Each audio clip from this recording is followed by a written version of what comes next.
Meus amados e queridos irmãos, que a doce e gloriosa paz de nosso Senhor e Salvador Jesus Cristo seja com todos. Nós estamos de volta para mais uma aula de Escola Bíblica Complementar.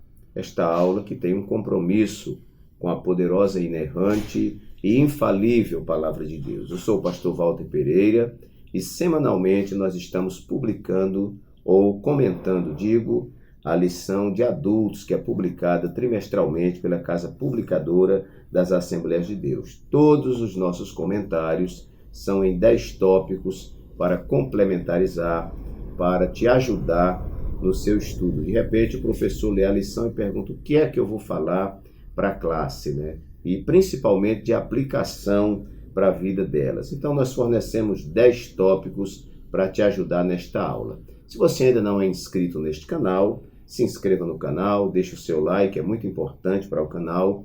Também compartilhe este vídeo, esta aula, com as pessoas que você conhece e deixe aí no YouTube o seu comentário, que é muito interessante. Muito bem, queridos, a lição que vamos estudar hoje é a lição número 2, deste bloco maior de lições que nós estamos apresentando aqui. Esse trimestre nós vamos falar sobre o Deus que governa o mundo e cuida da família. Os ensinamentos divinos nos livros de Ruth e Esther para a nossa geração. Muito bem. Esta lição ela está sendo comentada pelo pastor Silas Queiroz, que é membro do Conselho de Comunicação e Imprensa da CGADB. Também atua como pastor nas congregações de Ji, Paraná, Rondônia. Muito bem, comentamos a primeira lição, que tratou sobre duas importantes mulheres na história de um povo, falamos de Ruth e de Esther, e hoje a segunda lição vai tratar especificamente do livro de Ruth. O texto áureo nos diz assim: E sucedeu que nos dias em que os juízes julgavam, houve uma fome na terra, pelo que um homem de Belém de Judá saiu a peregrinar nos campos de Moabe, ele e sua mulher e seus 2 filhos. Ruth, capítulo 1, versículo 1. A verdade prática nos diz assim: servir a Deus não nos isenta de crises. Em qualquer circunstância, o segredo é permanecer fiel, confiando na providência divina.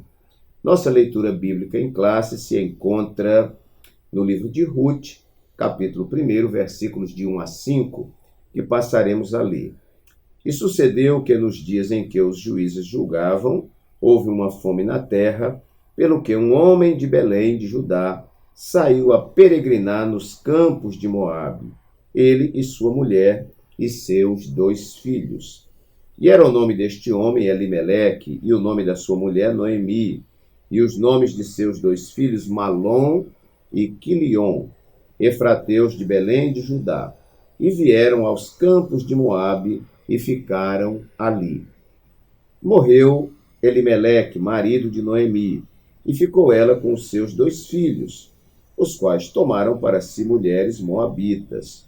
E era o nome de uma Orfa e o nome da outra Ruth. E ficaram ali quase 10 anos. E morreram também ambos, Malom e Quilion, que eram os filhos de Noemi.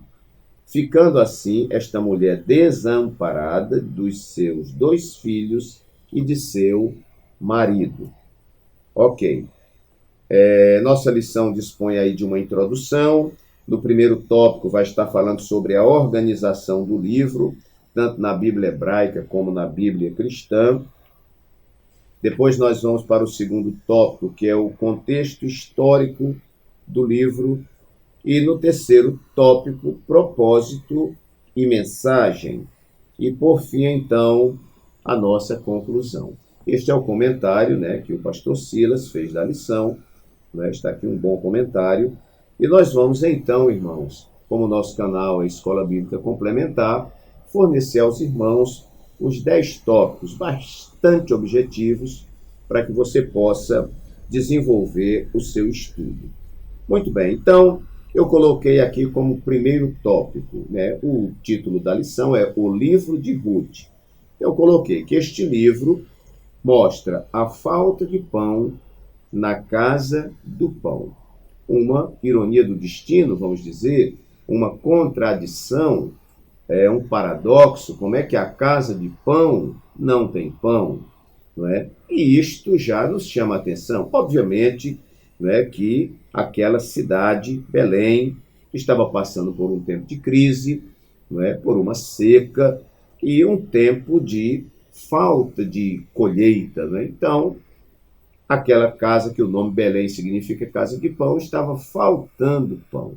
Que aplicação prática nós trazemos para os nossos dias? Nós podemos dizer que hoje a casa do pão é a igreja do Senhor, a casa do Senhor, o templo, vamos dizer, onde nós nos reunimos, né? No templo, na casa de Deus, é indispensável que falte, né? É indispensável que não tenha, né? Ou que tenha o pão, né? É indispensável que tenha o pão, deve ter o pão. E, meus queridos irmãos, nós hoje vivemos um tempo de crise, um tempo de analfabetismo bíblico e teológico, um tempo de desvalorização da palavra, haja vista cultos que muitas vezes gastam um tempo enorme com hinos e outras coisas e deixam um tempo mínimo para a palavra. Outra crise são pregadores que não têm condição de pegar um texto bíblico e explicar o texto bíblico para o seu povo, né? Então, essas crises afetam muitas igrejas, muitas comunidades religiosas, sem contar mensagens que são deturpadas, mensagens que são corrompidas. Eu ouvi há poucos dias um mestre, que é raro a gente ouvir um mestre, né? Mas aquele mestre dizia: olha, nós precisamos ler o texto. E lendo o texto, nós precisamos entender o texto. E entendendo o texto, nós vamos explicar o texto para as pessoas. E explicando, nós vamos procurar fazer a aplicação do texto. Na visão daquele mestre, esta é a pregação ideal. Então, meus queridos, de forma geral, não é? Nós estamos falando aqui de forma geral, porque existem lugares que não estão passando por isso, mas há muitos lugares que se denomina igreja, que se denomina casa de Deus, que se denomina casa da palavra e que está faltando a palavra. Então nós temos Belém, a casa de pão, onde estava faltando pão. Fica este comentário que eu acho que é bastante interessante. No segundo tópico, não é? E aqui para respaldar, não é, o nosso primeiro tópico, nós podemos colocar aí o texto áureo, né? Sucedeu que nos dias em que os juízes julgavam, houve uma fome na terra, pelo que um homem de Belém de Judá saiu a peregrinar nos campos de Moabe. Então, Belém significa casa de pão. E essa família teve que sair, Elimeleque, Noemi, Malom e Quilion, tiveram que sair porque na casa de pão não tinha pão. Então, muita gente está abandonando igrejas porque não se sentem alimentados pela palavra. Ok. Segundo lugar, o livro de Ruth apresenta que crises afetam também o fiel.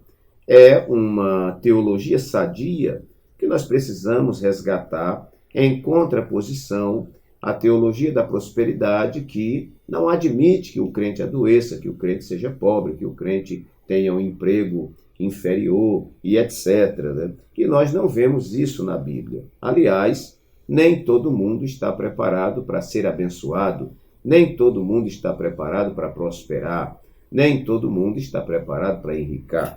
Né? Então, há pessoas que às vezes vivem uma situação bastante modesta, porque ele não pode avançar. Se ele avançar, ele para de falar com as pessoas, ele já fica soberbo, ele fica ganancioso, e Deus, que conhece o meu coração e conhece o coração de todas as pessoas, muitas vezes quem bloqueia é Deus. Não é? Então, o livro mostra que as crises afetam também o fiel. Essa família de Noemi, não é? Elimeleque, Noemi, Malom e Quilion, tudo indica que era uma família temente a Deus, uma família que servia a Deus, uma família que temia o Deus de Israel. Mas a cidade onde eles estavam foi afetada pela crise. Nós tivemos agora, recentemente, né, Quantos irmãos do Rio Grande do Sul, não é, irmãos, pereceram, perderam suas casas, perderam seus móveis, adoeceram. Não é? A gente não sabe, aqueles até que morreram. Então, meus queridos, eram crentes que serviam a Deus e tudo mais. Então, as crises também afetam os servos de Deus, afetam os fiéis. Jesus disse, no mundo vocês terão aflições. A postura da igreja aqui na terra é uma postura de igreja peregrina, igreja que é forasteira, uma igreja cuja pátria não é aqui. A figura da igreja da terra é o símbolo, né? Aliás, a igreja na terra, ela é aquilo que Israel foi no deserto. Nós saímos da escravidão, do mundo de escravidão, estamos caminhando no deserto, e deserto é um lugar de ausência de recursos e total dependência de Deus. Mas nós estamos caminhando para Canaã. A verdade prática nos diz, servir a Deus não nos isenta de crises. Em qualquer circunstância, o segredo é permanecer fiel, confiando na providência divina. O que não pode é a crise nos desestabilizar. Toda vez que eu falo isso, eu lembro da tempestade no Mar da Galileia, que antes de Jesus acalmar o mar, eles olharam para Jesus andando sobre as águas, pensaram que era um fantasma, aquela coisa toda, mas, irmãos, preste atenção no detalhe.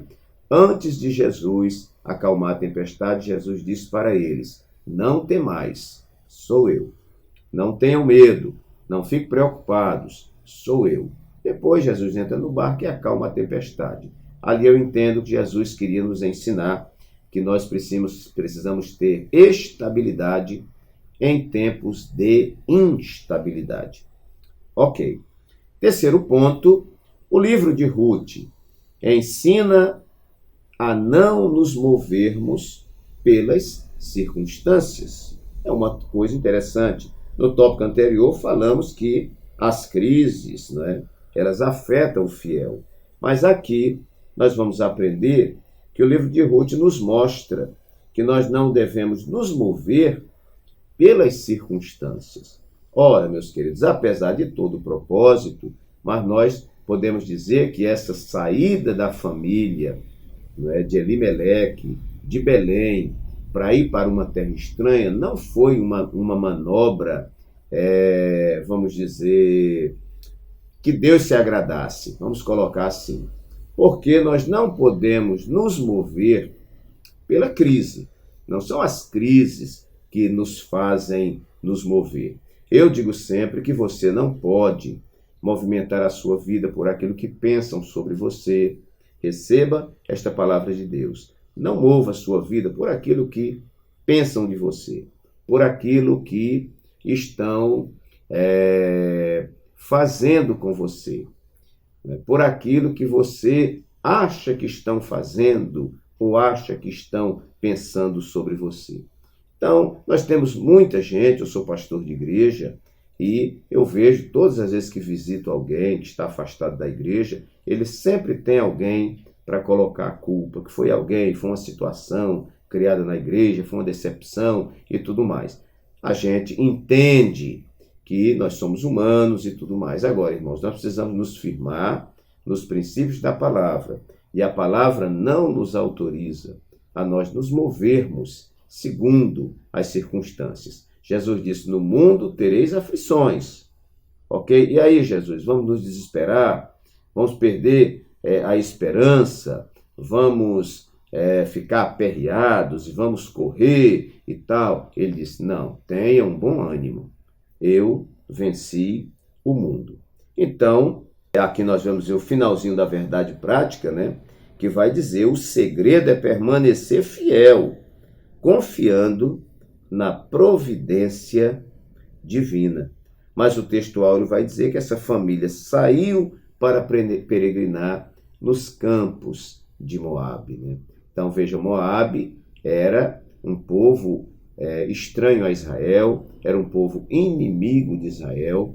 Veja que Balaque, né, que quis amaldiçoar o povo de Deus quando vinha no deserto, através de Balaão, né, ele era de Moabe, era um moabita que queria, não é, ali amaldiçoar o povo de Deus. Moabe oprimiu, você vai ver lá nos Juízes que Moabe oprimiu o povo de Deus. Então, era uma nação que não era amiga de Israel. E o que é que esse povo vai fazer na terra de Moabe? Muito bem. Então, esse livro nos ensina a não nos movermos pelas circunstâncias. E aí nós vamos ver que no retorno, porque essa família vai para Moabe, daqui a pouco Elimeleque morre, daqui a pouco Malom e Quilion, que eram filhos dele e de Noemi, casam. Um casa com Ruth e outro casa com Orfa. Me desculpem que na lição passada eu falei Ofra, né? É Orfa. As duas, né? Casaram, mas daqui a pouco eles morreram também. Veja, irmãos, você sai da terra da vida e vai para uma terra da morte. Está faltando pão, mas é a terra da vida. E vai para uma terra distante, onde o que eles encontraram lá foi morte. Elimeleque morreu, Malom morreu, não é? E o Quilion também morreram lá. Todos morreram lá. E, queridos, nós vemos que quando Noemi resolve voltar, porque ela soube que na terra do pão agora estava tendo pão, e ela resolve voltar, nós vamos ver que ela quer despedir as suas sogras, as suas noras, digo. Ela diz, olha, minhas filhas, fiquem na terra de vocês, porque eu não tenho mais filhos para dar para vocês. E ainda, né, que eu casasse e tivesse filhos, vocês iam esperar esses filhos crescerem? Não iriam. E ela diz, olha, nós já estamos mal aqui, eu não tenho marido, vocês não têm marido, a situação nossa é precária, e eu estou indo embora para a minha terra. Né? Mas veja que Ruth dá uma lição. Né? Ruth vê, vou acompanhar uma desfavorecida, vou acompanhar uma sogra que não pode mais me dar filho, né? Uma sogra pobre e tudo mais. Esta é a circunstância. Mas Ruth diz, não, eu vou com você. Onde você morrer, eu vou morrer. Né? Onde você for sepultado, eu vou ser sepultada. E antes ela diz, onde você pousar, eu vou pousar com você. Ou seja, não vou arredar o pé de você, aconteça o que acontecer. Então, esse livro nos mostra a não nos movermos pelas circunstâncias. Quarto lugar, o livro destaca o plano soberano de Deus nas circunstâncias. Ora, irmãos, mesmo que eles tomassem uma medida, vamos dizer, não tão acertada ou até mesmo errada, mas Deus está trabalhando num plano maior, não é? Deus, ele nunca tem os seus planos frustrados, né? Foi o que Jó disse. Eu te conhecia de ouvir falar, mas agora os meus olhos te veem, né? Eu reconheço, né, que nenhum dos teus planos pode ser frustrado. Então, Deus é Deus, né? Alguém disse que Deus escreve certo até por linhas tortas, né? É porque o seu plano, ele não vai ser alterado por causa das minhas variações aqui. Nós estamos falando de um Deus onipotente, onipresente, onisciente. Deus já leu a última página do livro, ele já sabe tudo que vai acontecer. Nada vai acontecer que altere o plano pré-determinado por Deus. Então, o livro destaca o plano soberano de Deus nas circunstâncias. A família sai das terras de Israel, sai da casa de pão, vai para uma terra inimiga. Lá, um dos filhos de Noemi casa com uma moabita, uma mulher estranha. Esta mulher moabita se converte, não é? E dá um exemplo extremo, né, de fé, de amor para com a sua sogra. Volta para Belém. Em Belém ela vai trabalhar lá nas plantações de Boaz, e lá conhece Boaz, e lá ela se deita aos pés de Boaz, e no final Boaz redime a família e casa com Ruth. Desse casamento nasce um filho, e aí vem a descendência do grande rei Davi. Olha, irmãos, quantas voltas, não é? Mas Deus, ele não se perde, Deus sempre está certo, sempre tem razão, né? Então, nós vemos aí o plano soberano de Deus nas circunstâncias. Nós vamos ver na introdução da lição que diz assim: o livro de Ruth se destaca não apenas por sua beleza literária, mas principalmente pela profundidade espiritual de sua mensagem, fonte de inspiração para judeus e cristãos ao longo dos séculos. O livro narra uma história de amizade, amor e redenção, uma extraordinária demonstração de como o Todo-Poderoso trabalha em meio às crises para cumprir seus desígnios eternos.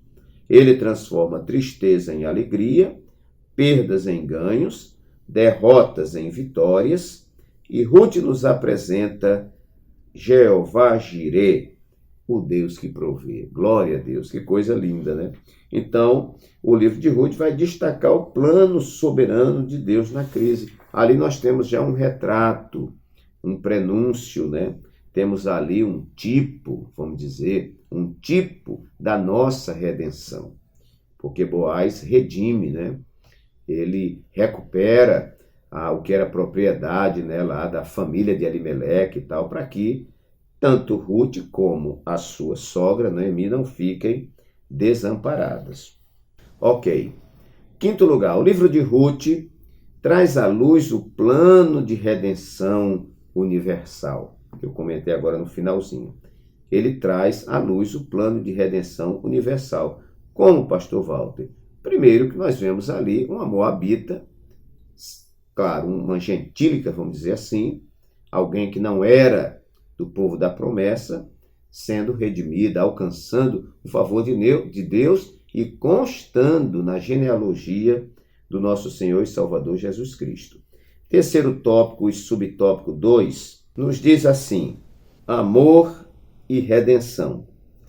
A mensagem principal de Ruth é o amor de Deus e seu plano de redenção da humanidade, como representantes de judeus e gentios, respectivamente. Boaz e Ruth prenunciam a derrubada da parede de separação, ou seja, Boaz e Ruth já antecedem, né, essa derrubada da parede de separação que existia, né, uma parede entre judeus e gentios, né? A redenção é vista no livro nos sentidos literal e tipológico. Boaz é o parente remidor que preservou a descendência de Elimeleque, mas é também um tipo de Cristo, nosso Redentor. Claro, né, irmãos, as coisas que foram escritas, né, para o nosso ensino foram escritas. O Antigo Testamento, muita coisa é uma simbologia, né? E no Novo nós temos a realidade. No Antigo Testamento nós temos o tipo e no Novo Testamento o antítipo. Então, nós temos aí no livro de Ruth já uma luz sobre o plano de redenção universal. Sexto lugar, o livro de Ruth enfatiza a genealogia do rei Davi. Tudo aquilo é contado para chegar naquele desfecho final. Vamos ver lá no terceiro tópico e subtópico 1, que vai dizer assim: propósito e mensagem, o cetro de Judá. Vários propósitos são atribuídos ao livro de Ruth. O principal e mais evidente deles é apresentar Davi como descendente de Judá, a tribo real da qual viria o Messias, o leão da tribo de Judá, a raiz de Davi.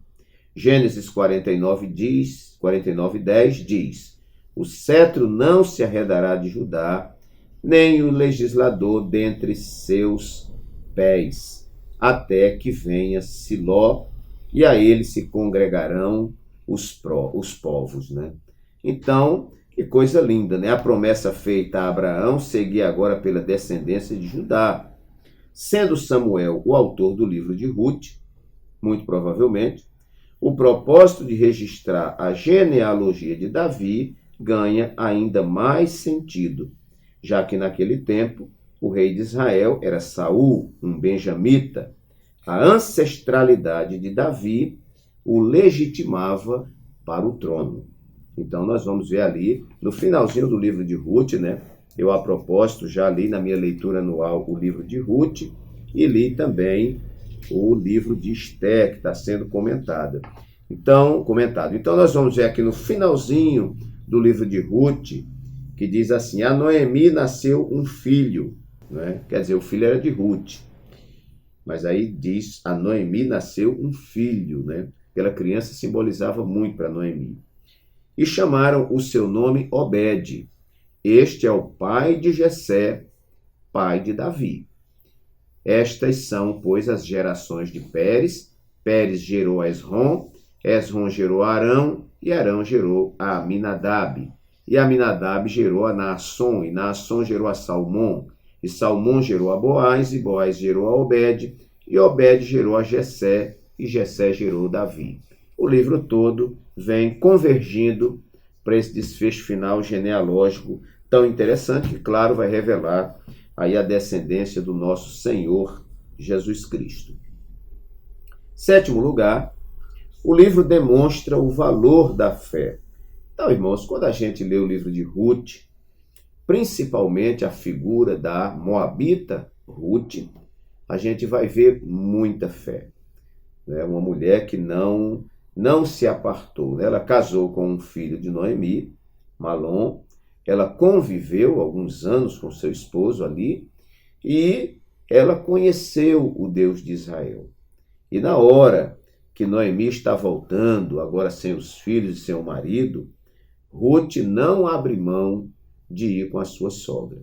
Ela dá uma demonstração muito linda.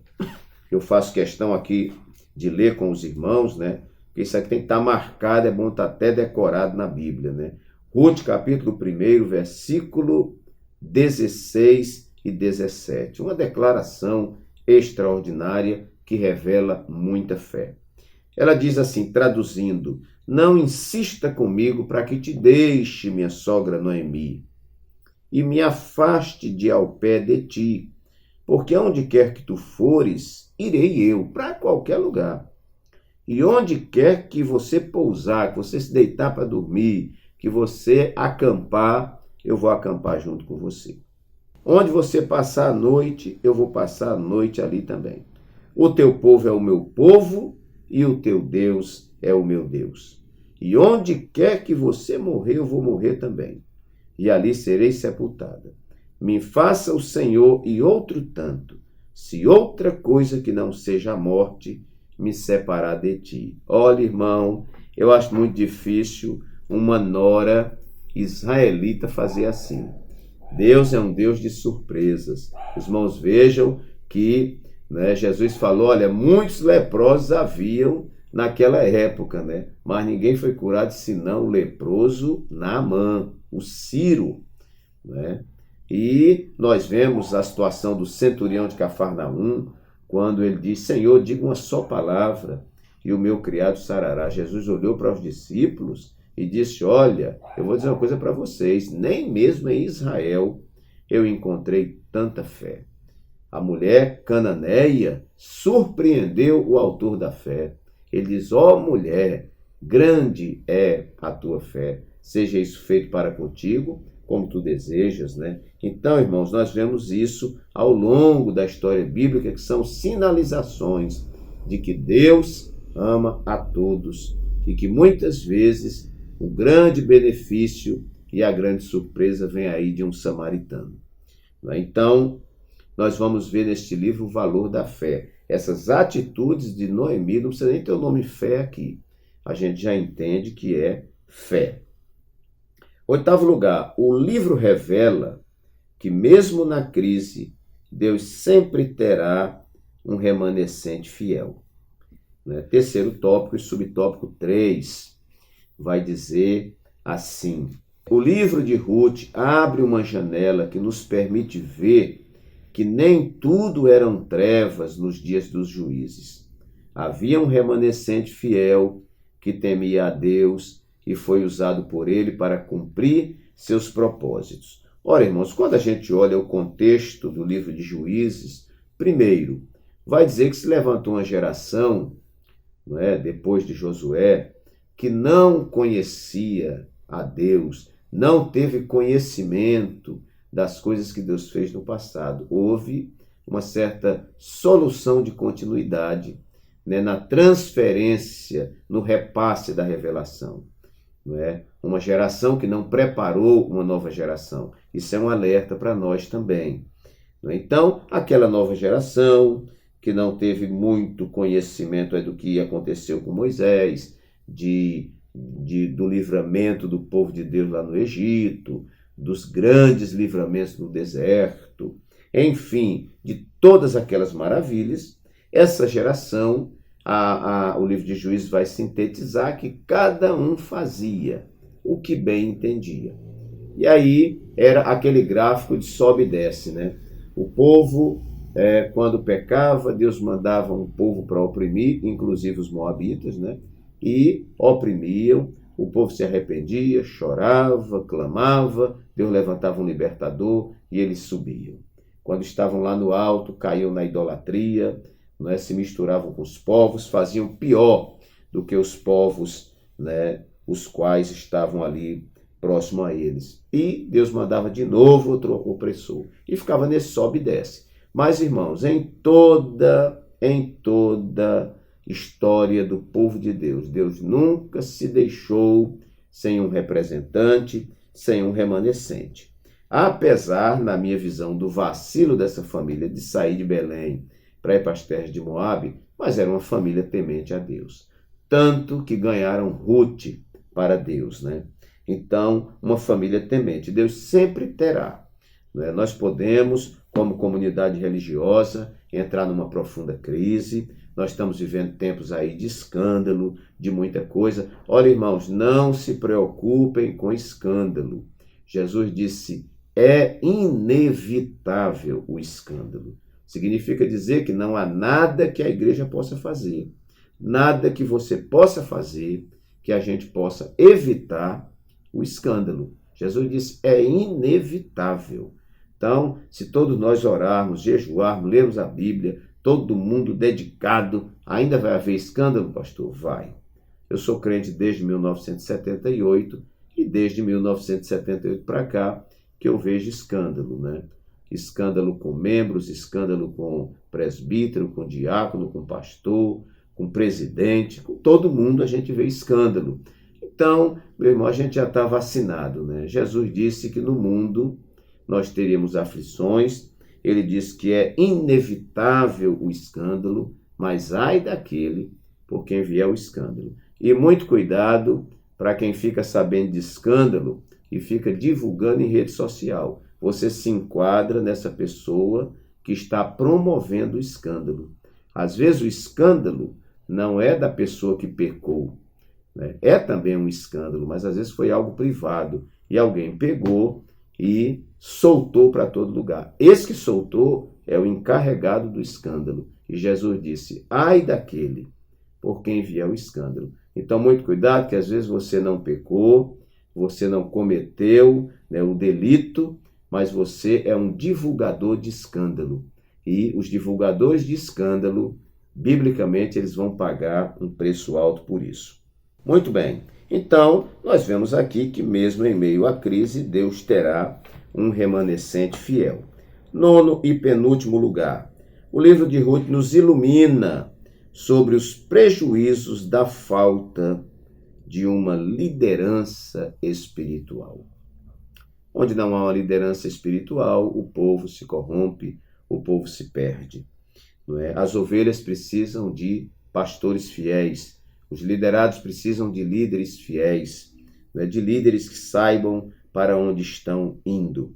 Alguém disse que Deus não pode conceder maior castigo a um povo do que conceder-lhe líderes cegos, né?